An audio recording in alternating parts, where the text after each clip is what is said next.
welcome to Cell and Gene, the podcast. I'm your host, Erin Harris, and I'm really excited, thrilled actually, to bring Cell and Gene, the podcast to you. This is our first of many episodes, and I couldn't think of a more skilled and thoughtful subject matter expert to chat with me today than Rachelle Jacques, CEO of Enzyvant. And Enzyvant is a biotech that develops and delivers transformative regenerative therapies to patients with rare diseases. Rachelle, welcome. Thanks for your time. Oh, thanks for inviting me, Erin. Excited to be here. Good. All right. Well, let's just jump in head first. All right. So talk to us about your path to Enzyvant. Did you set out to become the CEO of a biotech? Did you always have your professional sights set on this industry all along? Tell us about what got you here. It's a great question. I think it's more about probably as far back as I can remember, wanting to be in extreme challenges and really getting a lot of fulfillment out of taking on extreme challenges. I think over the course of my career, while I've done a number of different things, the kind of common theme there was in that kind of environment and developing high performing teams to really drive breakthrough innovations, whether that's around a product or a business model or what have you. And, so I think the opportunity to, really have that kind of a leadership opportunity is, and that contribution makes, the CEO role perhaps a natural ambition for me. And then there's regenerative medicine. So, to me, it's the ultimate in biotech right now. It's super exciting. It's super challenging, for sure, and is feels very much like home as a result. So yeah, and if I think about the particular work we're doing at Enzyvant, as you mentioned, it's we're working on tissue-based regenerative therapies for rare diseases for patients who don't have any other options. It's a pretty good mission, and it's definitely one that gets me excited every day. Yeah, for sure. Certainly steeped with altruism, that's for sure. So I spent some time certainly on looking at your background and your profile, and your business background is extensive, and you bring quite a bit to the business side of this. So how has your background in business helped you steer Enzyvant as it continues to develop these regenerative therapies? Talk to us a little bit about that, the business background. Yeah, I came up through leadership ranks in financial, commercial, and operational roles, and in a specialty materials market environment for many years, and working in North America, Europe, as well as in Asia. So it's pretty broad, and I had that broad experience before I moved into biopharma, and then, of course, now in biotech.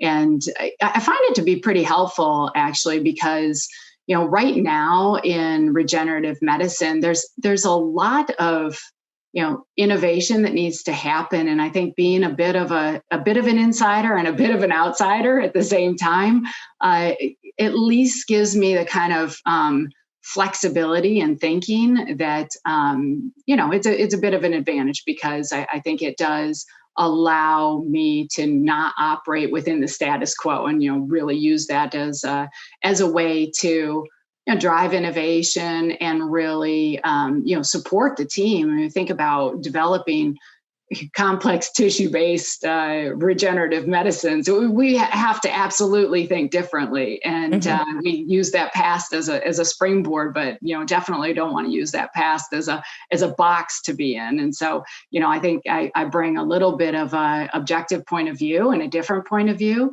that is allows the team as well to challenge some of the traditional assumptions. We don't have to always do it that way, and generally speaking, that doesn't work very well for the kind of work that we're doing. So I think it's been a really nice background. Certainly not a traditional one, but a really nice one for being able to support the team and driving their innovation every day. Yeah, for sure. And speaking of the work that Enzyvant is doing, I want to talk a little bit about your lead asset, which is the investigational regenerative therapy RVT-802 for congenital athemia. So talk to us about what it is, what's next for RVT 802? And also, can you give us an update on FDA approval, where we are with that? Yeah, definitely. So, RVT 802 is it's a tissue-based regenerative medicine. It is one-time therapy that is targeted for children with congenital athymia, meaning they're born without a thymus. And if they're born without a thymus, it means that they can't make functioning T cells. And so they are, it's quite devastating in that they have an immune system that doesn't function, and they can't fight even the most, common infection like a cold. So it is devastating. And so RVT 802, we actually filed our BLA in 2019, had a priority review, and got to the end and received a complete response letter from the FDA. In this regenerative medicine space, we see a lot of challenges in the CMC space, the manufacturing, chemistry, manufacturing controls. And it is, not uncommon to see where, companies are having delays in their filings, where even the FDA is doing a refuse to file.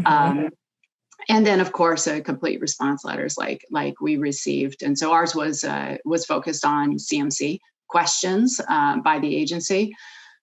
So that was December 2019, and over the last for about 16 months, honestly, it was like a sprint for 16 months, which is a pretty intense kind of an endeavor, but especially with a pandemic underway. But we were able to complete all of the work that was necessary to be able to address the agency's concerns and their questions. There was I would say, as always in this space, still more innovation to be done, and driving a lot of technical work streams and processes, controls. But we resubmitted in April, and now have a new action date of October 8th of this year. So we are in the review period. And, I think the big thing right now for most companies in our shoes is, we know that the agency is really busy, and they have a significant backlog in inspections. And that is really key to, an approval in regenerative medicine. Luckily, thinking about where the agency has prioritized, Enzyvant's RVT 802 really falls, squarely into what the agency considers as mission critical as they prioritize inspections. And so we do have, confidence that the agency will, do their best to do the review within the 6-month time period. And, in the meantime, we're certainly engaging with them, and honestly appreciate, knowing what this last year has meant to everybody in the industry, as well as the FDA. Really appreciate the focus and commitment that they have to priority reviews like ours. Yeah, for sure. All right. Well, next stop, October. So that's good. That's it. All right. I want to talk a little bit more about tissue-based therapy in general. How far have we come with tissue-based therapy? How much more work is there to be done? We talk a lot about innovation, but specifically, what lies ahead? Dealing with tissues and tissue-based therapies are, they're incredibly complex. And so, I think we've made a lot of advancement on the clinical side, and that's been over a couple of decades. But it's really around the CMC, this in particular around the manufacturing and controls. Sure. We are on a steep learning curve still. And you think about, the difficulties in traditional biologics, development and manufacturing, when you now are starting with a structure like a tissue that is already complex in itself, it is, it just kind of layers on these complexities. And so I think there's a lot more work to be done in terms of being able to manufacture, if you will, tissue-based therapies, and know that, know what you're controlling for, knowing what you're predicting, and, being able to measure those things in a way that you've got some confidence that the safety and efficacy that was demonstrated in clinical trials is repeatable. And that's really the area where, there's a lot of surrounding innovation that's necessary too. You think about things around, everybody talks about assays. That's certainly a hot topic. But, it's a good example of the kind of surrounding innovation that's necessary too. But, if I just use RVT 802 as an example of the complexity, and we start with human thymus tissue, and, it's from something completely unrelated, but we're, bringing that into our manufacturing process, and where it undergoes a kind of extensive, culturing and so on in our facility, so that at the end we have a product that the patient can tolerate, but at the same time is creating a potential for a functioning kind of thymic environment where they can develop their own naive T cells. So it's a not just an orchestration on the manufacturing side of things, but even then, if you broaden that kind of scope out to what are the rest of the things that need to be different, and orchestrating that entire supply chain is super complex, because there are very strict limitations on how we move these materials around, and how we orchestrate when the patient can be available in the very narrow window of treatment, and release time and treatment for the product to be viable. So it's incredibly complex. There's no playbook, and we have to create our own, and we have created our own. But what I think is the really good news here is that every one of us, every company like Enzyvant that's taking a step forward and, moving the needle on these areas of complexity, we're able to build off from that. And I think it's going to contribute a lot to the future. I personally think that regenerative medicine has just so much potential for changing the face of medicine as we know it. But we have to start somewhere. We're really believe it or not, even though it's been a few decades, we're really just at the beginning. Absolutely. We covered extensively on Cell and Gene, and I couldn't agree with you more that it is truly, in many ways, the future of medicine. And so, and regarding CMC, manufacturing, I think we'll have to, dedicate an entire podcast just to that. We'll have to come back and talk just manufacturing down the road. That's right. I want to talk a little bit about being patient focused. And I know that certainly the patients that Enzyvant has therapies for, their rare diseases, like you said, one-time therapy. And I noticed that certainly Enzyvant's website is very patient focused in the language that it uses, more so than it is knee deep in the science language. And I would assume that's certainly by design. And it's very nice to see, actually, as someone who's, a third party objective reading it. Talk to us, though, about patient centricity and how focus on the patient is driving your team to bring these curative therapies to the patient population that it's serving.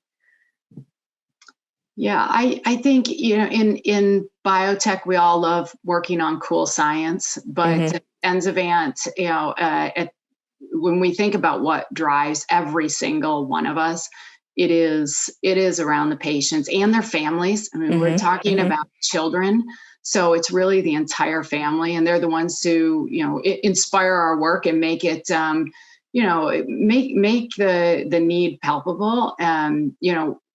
I think if I tell you a little bit about the children with congenital athymia, I think it'll be obvious why we care so much about these families. So there is no approved therapy for these children. As I mentioned, they don't have a functioning immune system, and so even a common cold can be fatal.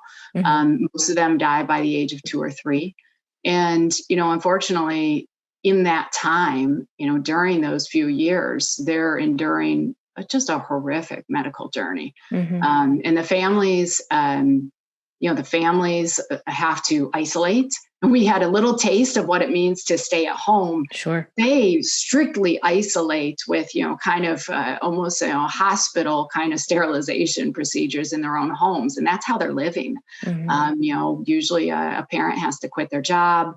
They're pulling the older siblings out of school and homeschooling so that they aren't bringing infections home. No more sports, no more church. So, it's incredibly shocking. And unfortunately, that's probably the good part of their story, because the rest of the time they're spending in the hospital. And, in studies we've done recently, we saw on average, these children are spending more than 150 days a year in the hospital. Oh, boy.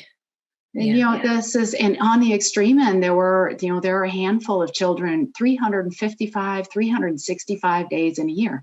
They're basically living in the hospital.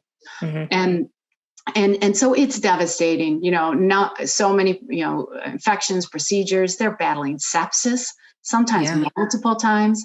So you can only imagine what it's like for the impact on the entire family, for, the child, and honestly, for the healthcare system. It's a significant burden on all stakeholders.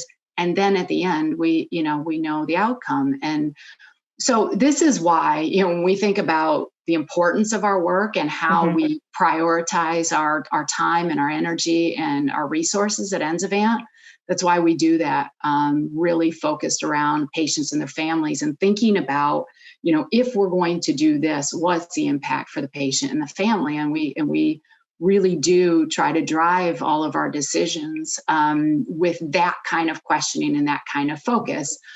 Because like every company, we could spend our time and our resources all kinds of places.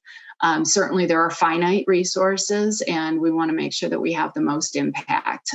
So that's what drives us. It is certainly inspirational as we get to know these families who have, at least, for the children who've been treated in the clinical trials, and getting to know the families and the kids as they're growing up. It's pretty amazing. Certainly is keeping us focused on that, getting to that finish line with the FDA so that we can really start to deliver for these kids. Right. Oh God. And as a parent, even as a parent, you hear this and you're like, oh my God, I just can't even imagine. But yeah, it's unbelievable. It's really unbelievable. I've never seen anything like it. I've been working in rare disease for a number of years, and I've never seen anything like this. No, well, certainly though, Enzyvant is clearly on the right road.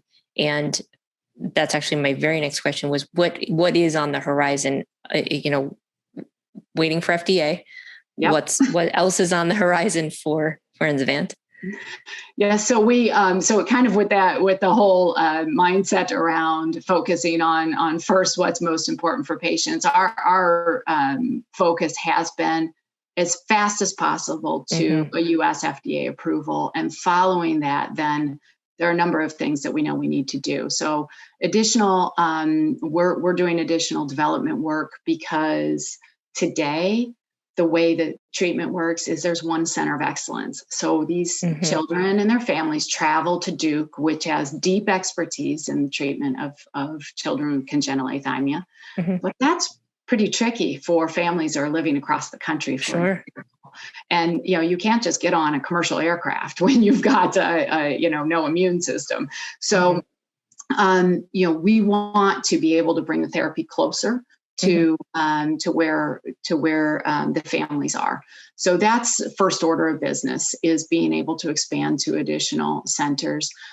Second is, congenital athymia isn't really unique to the United States, and we've already engaged with European regulators. We have orphan drug designation in Europe.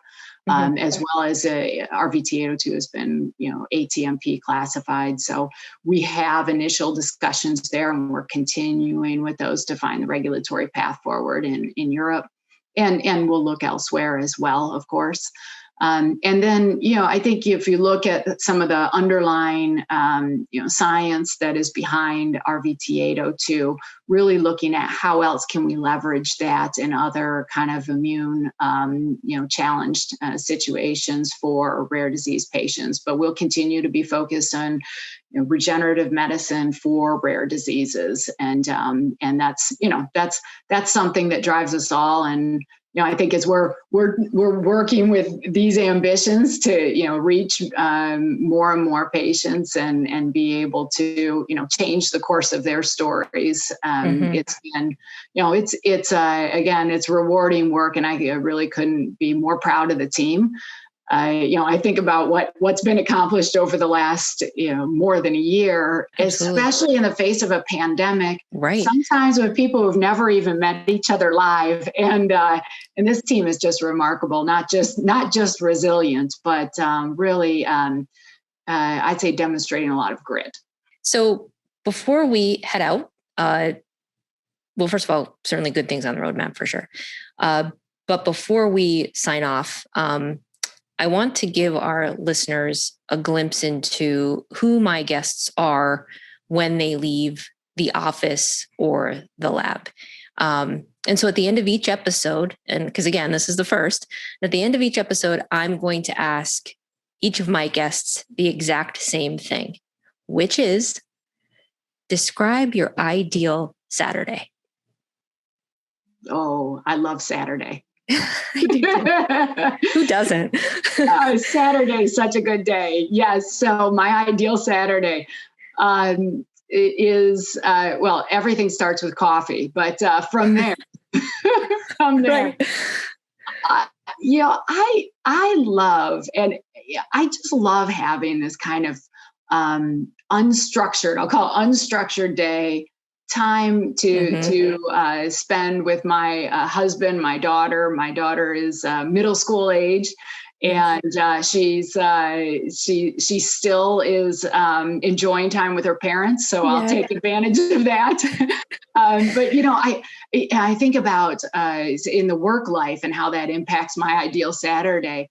Just learning and listening about what these rare disease families go through. Sure. And then thinking about that precious time with my family. So I just like to be with them. And, for me, this time of year, I can say that means outside. Maybe it's, playing at the beach, the sunshine, or to the, World's End and explore some hidden gem in the woods. But it's really just about that and spending time together. And I love that. At the end of a day like that, I am very, very happy. I couldn't agree more. I always said my children are about the same age, and they still are enjoying hanging out with us, or so we like to think. And I always say, they say, "What do you want to do?" I'm like, "I just want some of your time. That's it. I just want your time, and that's it." So I think your ideal Saturday is perfect. It is ideal. It's perfect. So awesome. So I might see you then. Yeah, right. Well, that's great. Well, all right, listeners, that wraps up our first episode of Cell and Gene, the podcast. Thanks to Enzyvant's CEO, Rachelle Jacques, again for your time and insight and everything you've had to offer in this podcast. And we absolutely hope you'll come back and talk to us again. Thanks so much. Absolutely, Erin. Please be sure to subscribe to this podcast and stick with me because there's plenty more to come. Visit us at cellandgene.com to subscribe to our newsletter, and we'll see you next time.